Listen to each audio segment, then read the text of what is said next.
Why do good people freeze at the interview phase for CBP? Why do they freeze? Because, most applicants, you think, well, they freeze because their brain's empty. No, their brain is not empty. Psychologically speaking, it's because your brain is overloaded. There's a lot going on. It's a very critical interview. You are there. It's a one-time shot or 6-month wait. So that's a lot for anybody. People sometimes freeze not because they don't know the answer. They freeze because they're trying to give this perfect, beautiful answer to the question, instead of simply answering the question, trying to throw in these big words or act like they know more than they really know, or say stuff like this, well, the CBP policy, the FBI policy. Don't get into that policy stuff because they might call you out. Oh, what policy is that?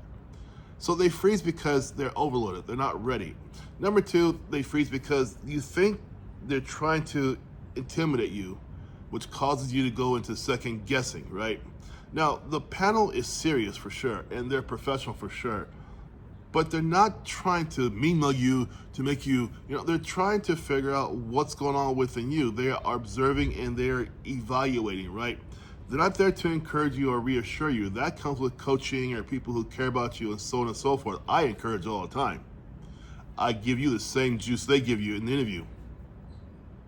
Same face, same attitude, same sometimes condescending behavior, but I'm on your team. I prepare you. Now, they are there just to make sure you understand what's going on, but they're not going to encourage you or reassure you. It's not their job. Number three, I tell my guys all the time, we have to slow down before we speak, right? So what I tell them, you can wait 1 to 5 seconds before you answer a question. That's fine, because you are assembling your answer and they know this, and then you're going to take it out and there we go and deliver it, right? You want to take a brief pause because a pause is fine. People think, my gosh, I'm pausing too much. No, you're not. That's fine. Pausing means you're thinking before you act. How many times have you seen on YouTube videos that go viral of people in uniform who are acting before they think? They don't want this type of person. They want you to be a thinker before you act, because rushing through a question usually leads to what? Rambling, right? And we don't want to be rambling out there. My clients know I get like one client a week for sure who rambles a lot. I cut it down in half.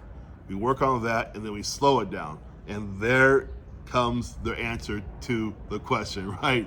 But people ramble too fast and then if I can't follow you, there's no way the panel can follow you. So we slow it down.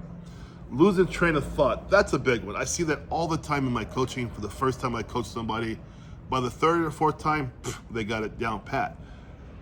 When you lose your train of thought because your mind has gone blank, right? So you need to take a breath, refocus on the question, and then you continue. Panels understand that you are in a stressful situation in front of them. That's not a big deal. They're looking at how you recover. Sometimes I will intentionally cut you guys off in a coaching program while I'm asking you a question. You give me the answer, you'll say, da-da, I cut you off, boom. Not because I'm rude, but because I know what you're going against. So I have to get you ready. So I cut you off to see if you can recover your train of thought for what we were talking about. I train hard on purpose because my 90.4% success rate is very important, because your success is my success. Now, CBP has a 60.4% fail rate. I have a 90.4% success rate. The difference there, right? So yeah, I cut you off on purpose because I want to see how you recover, right? A coach or a friend or someone who cares about your success will do the same to you. Cut you off in mid-sentence. Can you recover from that? Can you get back on your train of thought and answer it properly, right? Guys, last thing I'll tell you this about this freezing up stuff is this. Preparation builds confidence. This is the key factor. My clients time and time again for the past 8 years tell me, thank God I got to prepare with you, and thank God for the repetition. And yeah, I do a lot of repetition, I know that. But the repetition is what builds perfection. If I'm asking you the same question 3-4 times per session, pretty soon it becomes what? Kind of boring, right? So then when you get into the actual interview with these guys, you're not so stressed out. You know what's coming at you. Do you know the exact question? Well, sometimes I even have that, right? But even if I don't, You understand the formularies that I teach. I teach formularies. You understand the formulary that I teach is going to get you past it. Look, guys, this interview process is tough. And it's tough for a reason. They have a lot of people they can pick from. They can pick the best of the best.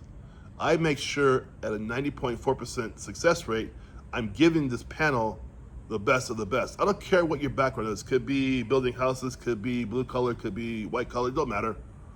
I get you ready. Most of my clients, by the 84% rate, are not LEO or not military, and they pass, all right? You guys want help? Link down below. Get into my coaching program. I'll show you how it's done. Take care. Coach Mitch. Bye-bye.